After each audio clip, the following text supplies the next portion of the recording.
प्यारे विद्यार्थियों, आज हम अध्ययन करेंगे 9वीं क्लास के विज्ञान का पहला अध्याय हमारे आसपास के पदार्थ का जो टॉपिक होगा पदार्थ की अवस्थाएं। और इस वीडियो में हम सिर्फ और सिर्फ ठोस अवस्था के बारे में अध्ययन करेंगे। अगर हम अपने चारों तरफ ध्यान से देखते हैं तो हमें पदार्थ के 3 अवस्थाएं मिलते हैं या पदार्थ 3 रूपों में मिलता है। पहला ठोस, दूसरा द्रव और तीसरा गैस। अब ये पदार्थ की 3 अवस्थाएं किस आधार पर वर्गीकृत की गई है वो देखते हैं। पदार्थ की 3 अवस्थाएं 2 गुणों के आधार पर वर्गीकृत की गई है। पहला गुण आता है कि पदार्थ में कणों की व्यवस्था कैसे है। कणों का मतलब जो परमाणु, जिस छोटे से छोटे कण से पदार्थ मिलके बने हैं वो छोटे कण होते हैं परमाणु। दूसरा होता है कि परमाणुओं के बीच में आकर्षण बल कैसा है। अगर हम देखें, पहला पदार्थ में परमाणुओं की व्यवस्था, तो पहला कौन सा बताया आपको? ठोस। तो ये देख लीजिए, ठोस। दूसरा द्रव्य, और तीसरी जो अवस्था है वो है गैस अवस्था। 3 भागों में पदार्थ को हमने विभाजित किया है। ठोस में जो पदार्थ है वो बिल्कुल एक दूसरे के पास पास होते हैं, ऐसे। ठोस में जो कण है, जो परमाणु है, वो बिल्कुल पास पास होते हैं। अब ये प्रश्न आता है कि पास पास क्यों होते हैं? क्योंकि उनमें आकर्षण बल बहुत ज्यादा होता है। जबकि द्रव में जो कण है या परमाणु है उनके बीच में थोड़ा सा रिक्त स्थान होता है, खाली जगह होती है, जिसकी वजह से वो पदार्थ के जो कण हैं उनके बीच में आकर्षण बल कम होता है। कम होता है किसके? अगर कंपेयर करते हैं, कम होता है किसकी तुलना में? ठोस की तुलना में कम होता है। अगर गैस में देखें तो जो कण है, जो परमाणु है, वो बहुत दूर दूर होते हैं और अव्यवस्थित होते हैं। ये तो व्यवस्थित है और ये अव्यवस्थित है, इनके कण काफी दूर दूर होते हैं। पहला तो ये तो आ गई व्यवस्था, कणों की व्यवस्था कैसे होती है। अब ये देखिए, ये कण बिल्कुल एक दूसरे के पास पास है, तो इसका मतलब इन कणों के बीच में जो आकर्षण बल है, इन दोनों कणों के बीच में या इन सभी कणों के बीच में आकर्षण बल बहुत ज्यादा है। आकर्षण बल वो होता है जो कणों को आप एक दूसरे की तरफ आकर्षित करता है। ये कण इस कण की तरफ आकर्षित है और ये इसकी तरफ आकर्षित है, ऐसे आकर्षण बल। जबकि यहाँ पे देखें तो आकर्षण बल कम है, इसीलिए कणों के बीच में जो रिक्त स्थान है वो दिया हुआ है, खाली स्पेस दिखता है कि आकर्षण बल तो है पर ठोस की तुलना में बहुत कम है। अब तीसरा देखें तो गैस के जो कण होते हैं उनमें आकर्षण बल ना के बराबर है, बहुत कम होता है, इसलिए जो गैस के कण है वो एक दूसरे से दूर दूर चले गए हैं, ऐसे। तब इसी चित्र को बार बार याद रखिए, ये चित्र आपके काम आएगा। और जो आपका टॉपिक चलेगा ठोस, द्रव और गैस, उसमें चित्र सबसे ज्यादा भूमिका अदा करेगा। जैसे सबसे पहले होता है ठोस अवस्था। ठोस अवस्था की देखते हैं, चलो इसकी परिभाषा क्या बनती है। उससे पहले हमारी एक क्रियाकलाप आती है। निम्न वस्तुओं को एकत्रित करें। क्या क्या लें? पेन हमारे पास है, किताब लें, बुक जो सामने रखी हुई है, सुई और लकड़ी की छड़ लें। ये कुछ वस्तुएं ले लें। अब आगे लिखा है कि इन वस्तुओं के चारों ओर, एक मिनट, ये ऐसे। अब आगे लिखा है कि इन वस्तुओं के चारों ओर पेंसिल घुमा के इनका आकार का रेखा चित्र बनाइए। क्या इन सभी का आकार निश्चित है, स्पष्ट सीमाएं हैं या स्थिर आयतन? अब यहां तक का देख लेते हैं। जैसे कि हमने लिया पेन, अगर हम एक पेन लेते हैं, पेन छोड़िए, कैप ले लेते हैं, ये भी पेन का ही एक पार्ट है, ये ऐसे देखिए।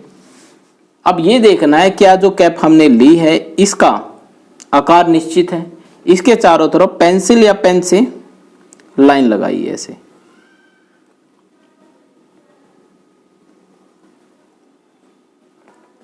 अगर इसके चारों तरफ हम लाइन लगाते हैं तो ये देखिए, एक लाइन लगी, एक आकार बना, तो इसका मतलब पेन का, पेंसिल का, लकड़ी की छड़ का, सुई का अपना आकार होता है, निश्चित आकार होता है, जैसा कि आपकी इस क्रियाकलाप में बताया गया है। अब देखिए, हमने चारों तरफ लाइन लगाई तो उसका एक आकार बना, स्पष्ट सीमाएं बनी और स्थिर आयतन भी होता है। इन पर हथौड़ा मारने पर, खींचने पर, गिराने पर इनका क्या होगा? अगला प्रश्न जो आता है, क्या इनको एक दूसरे में विषरण किया जा सकता है? विषरण का मतलब होता है मिलना। अब ये हुए कि ये हमारे पास दो पदार्थ हो गए, पेन की कैप हुई और पेन, क्या एक दूसरे में विषरण हो सकता है? नहीं हो सकता।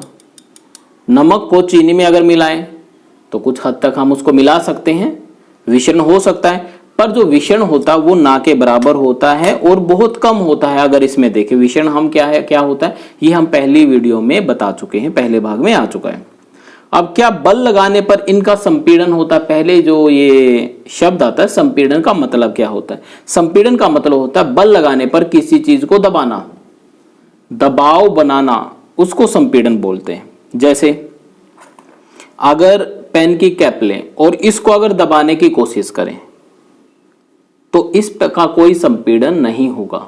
अगर ज्यादा बल लगाते हैं तो टूट जाएगी, तो इसका संपीड़न ना के बराबर होता है, नगण्य संपीड़न होता है, जिसको हम मतलब ठोस अवस्था में जो पदार्थ उपस्थित है उसको दबाया नहीं जा सकता।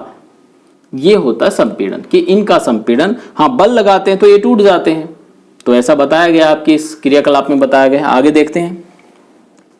तो यहां से आता है कि पदार्थ की परिभाषा क्या हुई, कि पदार्थ की हम परिभाषा क्या देंगे।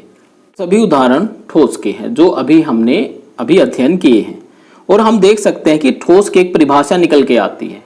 वो क्या आती है? ठोस वे पदार्थ जिनका निश्चित आकार है, निश्चित सीमाएं और स्थिर यानी निश्चित आयतन होता है और संपीड़नता नगण्य होती है, ना के बराबर होती है, उनको हम ठोस कहेंगे। तो ये परिभाषा बनती है। इसको थोड़ा सा आप और सरल भाषा में समझ सकते हैं। जैसे परिभाषा बनती है, ऐसे पदार्थ जिनका आकार और आयतन निश्चित होता है, ऐसे पदार्थ जिनका आकार और आयतन निश्चित होता है उन्हें ठोस कहते हैं। ये हुआ। और ठोस है कौन कौन से? पेन, पेंसिल, ये आ जाता है कुर्सी, मेज, बुक, पुस्तक जो आपके पास है, ये सब आ जाते हैं ठोस अवस्था में। तो अब ठोस, द्रव और गैस के एक सिंपल भाषा में, सरल भाषा में कैसे इसको व्यवस्थित कर सकते हैं, देखिए। जैसे ये है, तीन तरह के पदार्थ की तीन तरह की अवस्थाएं होती है, ठोस, द्रव और गैस। अब देखिए पहला आता है आकार। ठोस का अपना आकार है तो टिक लगा दिया मैंने, तो आप लिख सकते हो ठोस का अपना आकार है। द्रव का अपना आकार नहीं होता। द्रव्य को, पानी को जिस भी बर्तन में डालेंगे वो उसका आकार ले लेगा। पानी को गिलास में डालते तो गिलास का आकार ले लेगा, अगर पानी को किसी टब में डालते हैं तो टब का आकार ले लेगा, अगर जग में डालते हैं तो जग का आकार ले लेगा। वैसे ही गैस है, गैस का भी अपना आकार नहीं होता। अब दूसरा आता है आयतन। ठोस का अपना आयतन है, द्रव्य का अपना आयतन है। द्रव्य का आयतन हुआ कि आपने 1 लीटर, लीटर आयतन में आ गया, तो आपने 1 लीटर पानी लिया। अब उस पानी को जग में डालते हो तो वो तब भी 1 लीटर रहेगा, ऐसा नहीं कि वो बढ़ जाएगा। अगर उस पानी को हम टब में डालते हैं तो भी 1 लीटर रहेगा, मतलब उसका आयतन निश्चित है। लेकिन गैस का अपना कोई आयतन नहीं होता। तो यहाँ पे देखें, गैस का ना तो आकार होता है ना आयतन होता है, जबकि ठोस का आकार भी होता है और आयतन भी होता है। द्रव्य का आकार नहीं होता परंतु इसका आयतन होता है। ये परिभाषा जो आपको सांकेतिक रूप से दी गई है, ये याद करने के लिए है। लिखने के लिए हम परिभाषा इसकी लिखेंगे, ठोस वो पदार्थ जिनका निश्चित आकार है और निश्चित आयतन है, उन्हें ठोस कहेंगे। द्रव्य जिनका आकार निश्चित नहीं है परंतु आयतन निश्चित है। और गैस ऐसे पदार्थ जिनका न तो आकार निश्चित है और न ही आयतन निश्चित है। ये परिभाषा आप लिख सकते हो। फिर यहां से हमें पता लग गया कि जो पदार्थ है उनका आकार बिल्कुल निश्चित होता है, जो बदला नहीं जा सकता, जो बदलता नहीं, सीमाएं स्पष्ट होती है, और आयतन भी निश्चित होता है, और संपीड़नता ना के बराबर होती है। परंतु बाह्य बल अगर लगाते हैं किसी ठोस पर तो अपने आकार को बनाए रखते हैं। अगर किसी ठोस पे, मैंने बताया, अगर जैसे ये पेन की कैप है, अगर इस पे बाह्य बल लगाते हैं, बाहर से बल लगाते हैं तो ये टूट जाएगी, न कि इसका आकार बदलेगा। ऐसा नहीं होगा कि ये अभी बेलनाकार है और बल लगाने पर ये गोलाकार बन जाएगी, बिल्कुल नहीं होगा। तो ये टूट सकती है। तो बाह्य बल लगाने पर ठोस अपना आकार बनाए रखते हैं, बल लगाने पर ठोस टूट सकते हैं, लेकिन इनका आकार नहीं बदलता, इसलिए इनको दृढ़ कहा जाता है, कठोर कहा जाता है।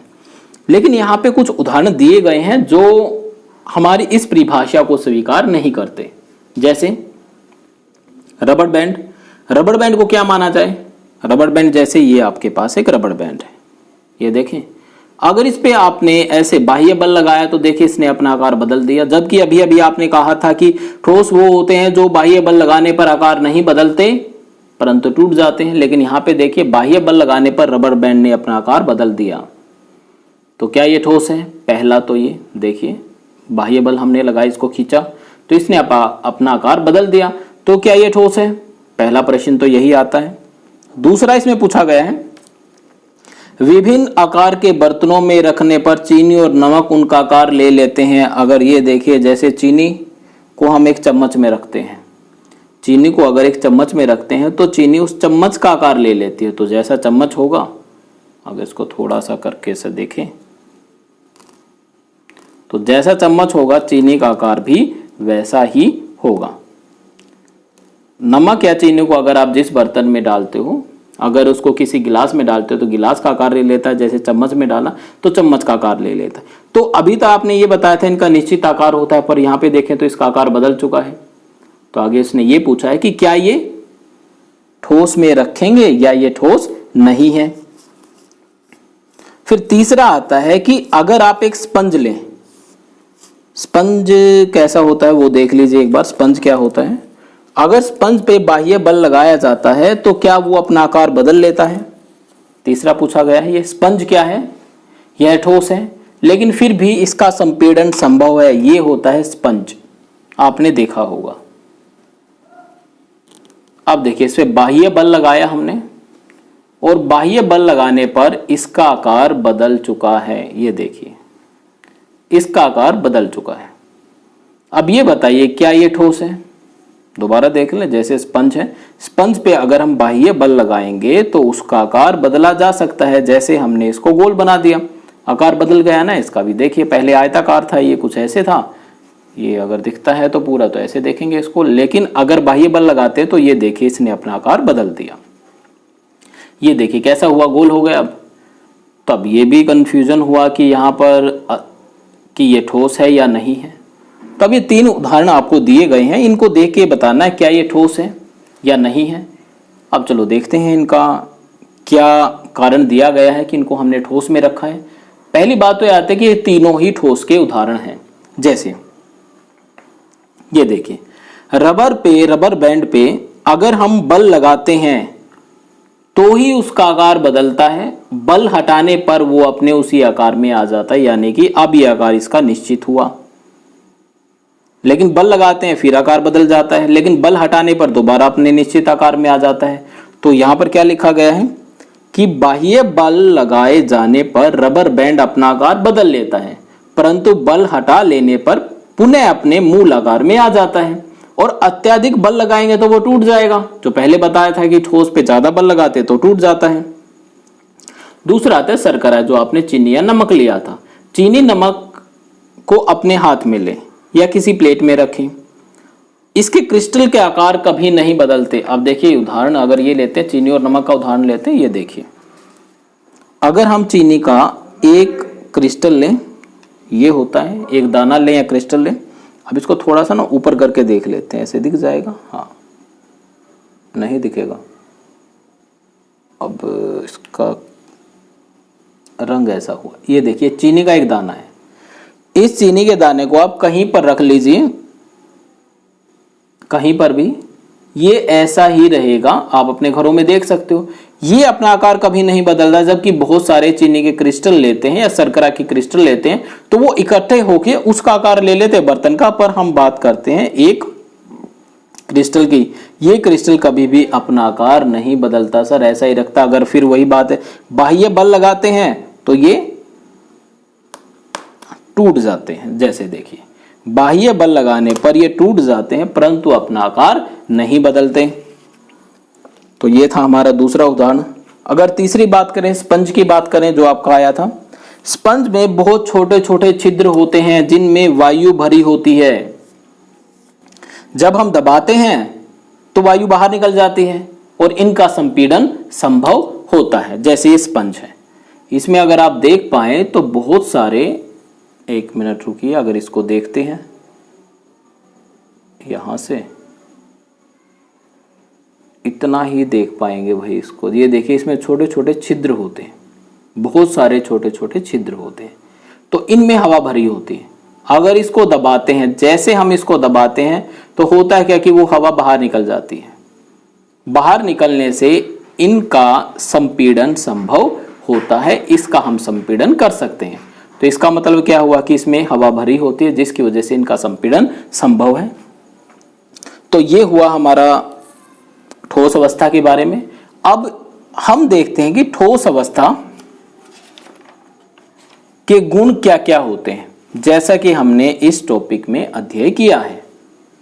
पहला, ठोस का आयतन निश्चित होता है। ये तो पहला है कि जो ठोस अवस्था है उसका आयतन निश्चित होता है। दूसरा, ठोस का आकार निश्चित होता है। तीसरा, ये कठोर और दृढ़ होते हैं। चौथा आता है, ठोस बहते नहीं। जैसे चीनी का दाना अगर हमने रखा था एक, वो बहता नहीं, वो अपनी जगह पे रखा रहता, पानी डालेंगे तो बह जाएगा। इनका ढेर लगाया जा सकता है। इनका संपीड़न नहीं होता। कुछ उदाहरण है ऐसे जिनका संपीड़न होता है, पर ज्यादातर जैसे अभी स्पंज के बारे में बताया, आप रुई ली संपीड़न होता है। तो ये कुछ ऐसे उदाहरण है जिसके हम देख के बता सकते हैं इनका संपीड़न होता है, पर ज्यादातर कठोर है जो ठोस होते हैं उनका संपीड़न नहीं होता। उसके बाद है, ठोस के गुणों के बीच अधिक आकर्षण बल पाया जाता है, जो आपको सबसे पहले चित्र में दिखाया गया था। देखिए, ठोस के कणों के बीच में आकर्षण बल पाया जाता है और ठोस के कणों के बीच में रिक्त स्थान ना के बराबर है और इसी वजह से इनका संपीड़न नहीं होता। अगर पूछा जाए, फिर आगे प्रश्न पूछा जाता है कि ठोस कठोर क्यों होते हैं। पहला, ठोस का आकार निश्चित क्यों होता है। दूसरा, ठोस का आयतन निश्चित क्यों होता है। तीसरा, ठोस का संपीड़न क्यों नहीं हो पाता।